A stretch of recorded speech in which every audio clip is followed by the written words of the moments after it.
Welcome to Web-Minded Computer Institute.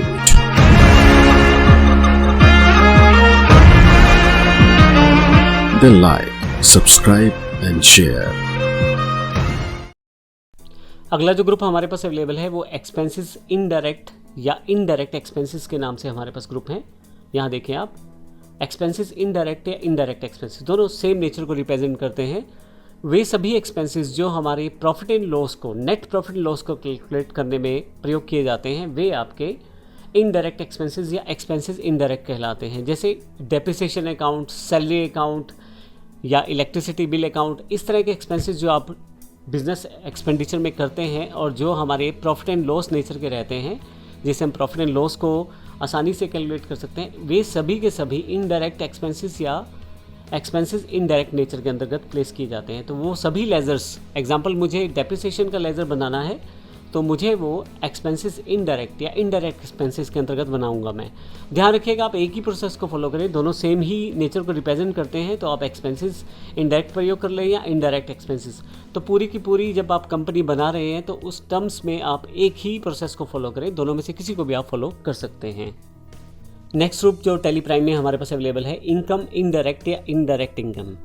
वे सभी income जिससे हम अपना प्रॉफिट एंड लॉस कैलकुलेट कर सकते हैं प्रॉपरली, उसको हम इनडायरेक्ट इनकम या इनकम इनडायरेक्ट में प्लेस करते हैं। इसका अर्थ ये हुआ कि आपके पास जो प्रॉफिट एंड लॉस में इनकम्स को प्लेस किया जाता है, वे सभी इनकम आपके पास इस कैटेगरी में या इस ग्रुप के अंतर्गत प्लेस की जाती हैं। जैसे एग्जांपल, अगर आप कोई रेंट रिसीव करते हैं अपनी बिल्डिंग का, जो कि आपकी बिज़नेस की बिल्डिंग है, वहाँ से कोई रेंट रिसीव कर रहे हैं तो वो आपका इनकम कहलाएगा। इंटरेस्ट अगर आपको रिसीव करते हैं, कोई कमीशन रिसीव करते हैं, कोई डिस्काउंट रिसीव करते हैं, तो वे सभी इनकम है वो आपकी इनडायरेक्ट इनकम है। अब इन दोनों में से कोई भी ग्रुप को प्रयोग कर सकते हैं, इनकम इनडायरेक्ट या इनडायरेक्ट इनकम, लेकिन ध्यान रखिएगा एक ही प्रोसेस को फॉलो कीजिएगा जो भी आप प्रयोग करना चाहते हैं।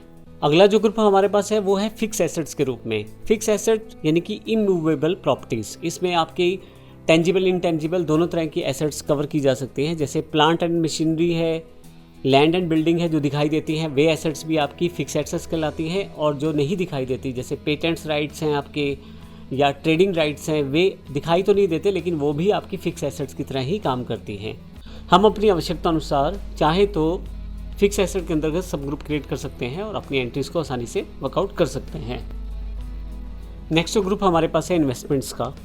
इन्वेस्टमेंट जैसे कि नाम से आपको पता लगता है, जब भी हम कहीं पे एक्स्ट्रा इन्वेस्ट करते हैं और जहाँ से हम एक्स्ट्रा इनकम भी जनरेट कर सकते हैं, तो इस तरह की इन्वेस्टमेंट्स, जैसे अगर हमने बैंक में कोई पैसा जमा करवा दिया है, जैसे फिक्स डिपॉजिट, रेकरिंग डिपॉजिट, तो इस तरह की इन्वेस्टमेंट्स हमारी इस ग्रुप के अंतर्गत शामिल की जाती हैं, जहाँ से हम एक्स्ट्रा इनकम को वर्कआउट कर सकते हैं, एक्स्ट्रा इनकम बिजनेस के लिए तैयार कर सकते हैं।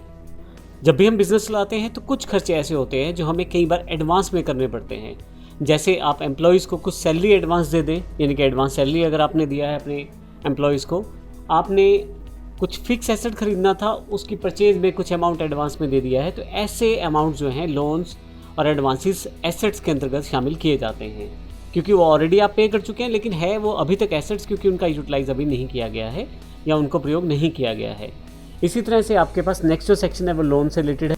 वे सभी लोन जो आप अपने बिजनेस को सक्सेसफुली चलाने के लिए ले रहे हैं, उन्हें इन लोन्स में शामिल किया जाता है, क्योंकि हम लोग ले रहे हैं उस लोन को as a company, as a organisation, तो हमारी एक लाइबिलिटी है। जब तक वापस नहीं करते तो इस ग्रुप के अंतर्गत वो शो होते रहते हैं बैलेंस शीट में, और इसी ग्रुप के अंतर्गत हम उनके लेजर्स को पोस्ट करते हैं या उन्हें बनाते हैं। कुछ ऐसे एक्सपेंसेस जो उस पर्टिकुलर पीरियड में हम लोग राइट ऑफ नहीं कर सकते, तो वो हमारे लिए मिसलेनियस एक्सपेंसेस एसेट्स के रूप में डिफाइंड रहते हैं। जैसे कि एग्जाम्पल, आपने कॉपीराइट के लिए लमसम फीस पे कर दिया है या प्रीलिमिनरी एक्सपेंसेस कुछ पे किए हैं, जिनको उस पर्टिकुलर ईयर में, जिस साल में अकाउंट्स बनाए जा रहे हैं, उसमें आप राइट ऑफ नहीं कर सकते, तो वो आपकी एसेट्स में मिसलेनियस एक्सपेंसेस में शो होते रहते हैं। बिजनेस में एकदम से आए हुए खर्चों से बचने के लिए हम कुछ ना कुछ प्रोविजंस पहले से बना के रख सकते हैं।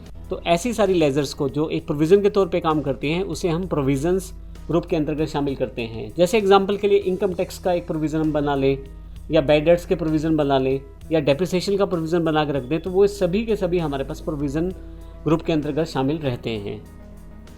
अगला जो ग्रुप है हमारे पास परचेज अकाउंट्स है। किसी भी तरह की परचेज, चाहे वो जीएसटी परचेज है, नॉन जीएसटी परचेज है, स्टॉक के साथ है, विदाउट स्टॉक है, लेकिन अगर वो परचेज से रिलेटेड अकाउंट्स हैं तो वो आपके सभी परचेज लेसर जितनी भी परचेज लेजर्स हैं हमारी, वो लिस्ट ऑफ ग्रुप के अंतर्गत परचेज अकाउंट्स के अंतर्गत ही क्रिएट की जा सकती हैं और वहीं प्लेस की जा सकती हैं। Next 2 group reserves and surplus और रिटेन्ड अर्निंग एक ही नेचर के हैं, आप दोनों में से किसी को भी इस्तेमाल कर सकते हैं। जब हमें बिजनेस में कभी इस तरह से बचत करनी पड़ेगी, हम उसे फ्यूचर में प्रयोग कर पाएँ अपनी बचत को, अपने प्रॉफिट के शेयर को, तो उसे हम रिजर्व्स एंड सरप्लस में डाल सकते हैं। एग्जाम्पल, एक बिजनेस में कुछ पैसा जमा किया जा रहा है हर साल, ताकि इन फ्यूचर अगर कहीं फर्दर इन्वेस्ट करना पड़े या फर्दर कहीं बुरे वक्त में बिजनेस में वो पैसा काम आ जाए, तो ऐसे केसेस में जो रिजर्व बना के रखा जाएगा उसे हम रिजर्व्स एंड सरप्लस या रिटेन्ड अर्निंग में संभाल के रख सकते हैं, या उसकी लेजर इसके अंदर प्लेस कर सकते हैं, ताकि इन फ्यूचर जब उस पैसे की ज़रूरत पड़े तो इस रिजर्व से उसे निकाला जा सके। इसके लिए मुख्यतः कि हम लोग रिजर्व्स एंड सरप्लस के नाम से लेजर्स बनाते हैं, उसमें अपने जो पेमेंट है उसको एंट्री करते हैं, ताकि इन फ्यूचर अगर हमें अपना प्रोसेस में ये देखना है, बिजनेस प्रोसेस में, कि हमारे पास इस वक्त कितना पैसा रिजर्व में है, तो वहाँ से उन अकाउंट्स के जरिए देख सकते हैं। नेक्स्ट ग्रुप हमारे पास सेल्स अकाउंट्स हैं। किसी भी तरह की सेल, चाहे वो जीएसटी सेल है, नॉन जीएसटी सेल है, विदाउट स्टॉक है, स्टॉक के साथ है, सभी सेल्स अकाउंट इस ग्रुप के अंतर्गत आएंगे। तो हम यहाँ से बड़ी आसानी से उन सभी लेजर्स को प्लेस कर सकते हैं जो सेल्स से रिलेटेड हैं, सेल्स नेचर की हैं। जैसे सपोज करें मेरी कोई इंट्रा सेल है तो वो भी इसी अकाउंट के अंतर्गत आने वाली है, और कोई मेरी इंटरस्टेट सेल है तो वो भी इसी ग्रुप के अंतर्गत आने वाली है। तो ये सारे जितने भी मेरे सेल्स के अकाउंट्स बनेंगे वो सारे के सारे मेरे इस पर्टिकुलर ग्रुप के अंतर्गत आने वाले हैं।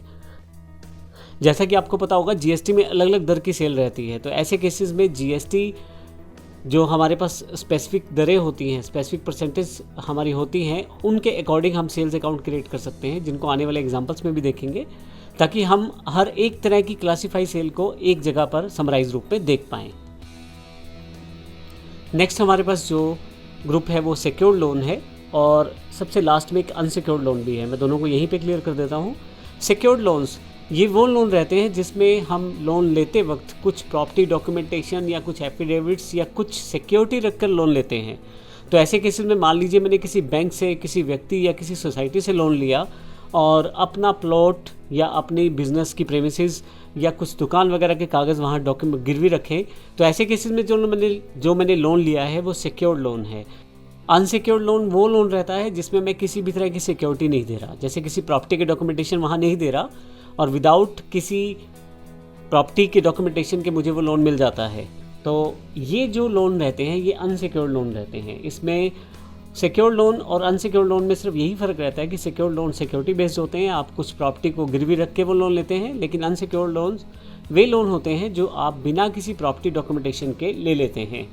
तो मुख्यतः इनके जो अकाउंट्स होते हैं ये सारे के सारे लायबिलिटी नेचर के हैं। तो बैंक अकाउंट से अगर आपने किसी बैंक से लोन लिया है, किसी व्यक्ति से लोन लिया है, किसी सोसाइटी से लोन लिया है, तो ऐसे केसेस में ये सारे लोन हमारे सिक्योर्ड या अनसिक्योर्ड कहलाएंगे। डिपेंड करता है, अगर आपने कुछ सिक्योरिटी रखी है तो सिक्योर्ड लोन, और अगर आपने कोई सिक्योरिटी नहीं रखी तो वो अनसिक्योर्ड लोन्स कहलाते हैं। बिजनेस में जो माल हमारे पास पड़ा रह जाता है उसे स्टॉक कहते हैं, यानी कि जो अभी बिका नहीं है माल वो हमारे पास स्टॉक है। तो उस स्टॉक को शो करने के लिए हम स्टॉक इन हैंड ग्रुप का प्रयोग करते हैं। जब आप अकाउंट्स विद इन्वेंट्री करते हैं, यानी कि आप जहां अकाउंट्स के साथ साथ इन्वेंट्री को भी एंट्री कर रहे हैं अपने अकाउंट्स में, उसे आप बना रहे हैं या लेजर्स एंट्रीज कर रहे हैं, तो उस केस में इसका प्रयोग नहीं होता। लेकिन यदि आप केवल अकाउंट्स ओनली में काम करेंगे तो ऐसे केसेस में स्टॉक इन हैंड का प्रयोग करना ज़रूरी हो जाता है। वहाँ पे आप स्टॉक इन हैंड को शो करने के लिए इस ग्रुप का प्रयोग आप कर पाएंगे। नेक्स्ट ग्रुप जो हमारे पास है वो सन्ड्री क्रेडिटर्स के नाम से है।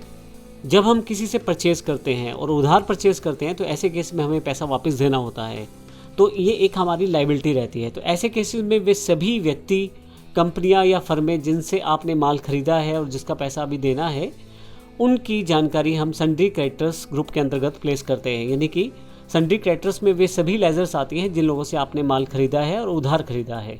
और इसी तरह से सन्ड्री डेटर्स, जब हम माल बेचते हैं किसी को तो हमें भी काफ़ी सारे व्यक्तियों से पैसा लेना होता है। तो वो व्यक्ति जिनको आप उधार माल बेचते हैं और उन लोगों ने आपका पैसा देना है, तो वे सभी के सभी आपकी सन्ड्री डेटर्स के अंतर्गत एंट्रीज में शामिल रहते हैं। तो इस केस में वे सभी लेजर्स जिनको आपने सेल किया है और उधार सेल किया है और आपने पैसे अभी लेने हैं, तो उनकी सारी लेजर्स सन्ड्री डेटर्स के अंतर्गत प्लेस होने वाली हैं। जब हम अकाउंट्स बनाते हैं तो ऐसे केसेस में बहुत कम चांसेस होते हैं, लेकिन फिर भी कुछ एंट्रीज या कुछ ऐसे अमाउंट, छोटी अमाउंट्स ऐसी हो जाती हैं जिनको हम कॉन्फ़िगर नहीं कर पाते कि वो कहाँ से आई या कहाँ की तरफ गई।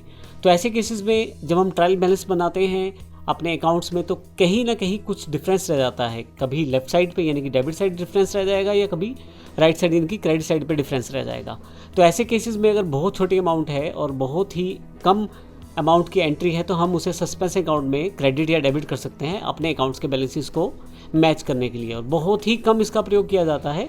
इसमें सस्पेंस अकाउंट के अंतर्गत लेज़र भी सस्पेंस अकाउंट के नाम से ही बनता है और हम उस सस्पेंस अकाउंट की लेज़र को इस सस्पेंस अकाउंट ग्रुप के अंतर्गत प्लेस करते हैं और वो छोटी सी अमाउंट चाहे वो डेबिट में कम है या क्रेडिट में कम है उसकी एंट्री हम यहाँ पे एडजस्ट करते हैं। तो इस तरह से हमने इस पूरे सेशन में सभी ग्रुप्स की जानकारी ली और हमने देखा बारी बारी से इस ग्रुप के किस तरह की नेचर है, किस तरह से कार्य करते हैं, कौन कौन सी लेज़र इनके अंदर प्लेस की जा सकती हैं। आने वाले सेशन में प्रैक्टिकल रूप में देखेंगे किस प्रकार से हम लेज़र क्रिएट कर सकते हैं और किस प्रकार से अपने अकाउंट्स को क्रिएट कर सकते हैं। धन्यवाद।